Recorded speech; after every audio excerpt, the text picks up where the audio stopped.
hirap ng week 2 because I was giving my body 1 week to adjust dun sa nutrition plan given the same training but lower intensity. Good news is tuwa kami ni Mayen kasi effective yung nutrition plan.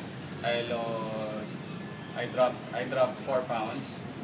I hope to keep it off until Ironman 70.3 at madagdagan pa. Anyway, today was long run day. I was just running with Bobby and dami namin napag-usapan. Training, chismisan, mga tips and tricks. Started out to be really cold, maambon, dark.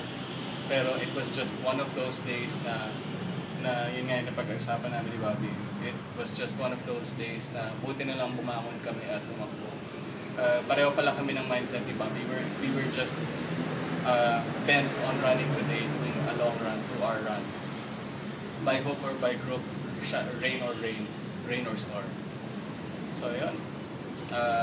Last day of week 2, 4 weeks to go before Ironman 70.3. Yusuday. Ayoko na magbahay.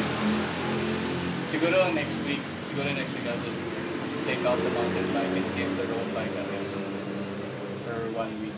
I don't know. Nakakapagod lang mag-road bike. Sarap tumakbo. Be on the road, zoning out, taking in the sights. Sarap tumakbo. Titigil sa mini stop, titigil sa Shell, titigil sa McDo, bibili, iinom, kain.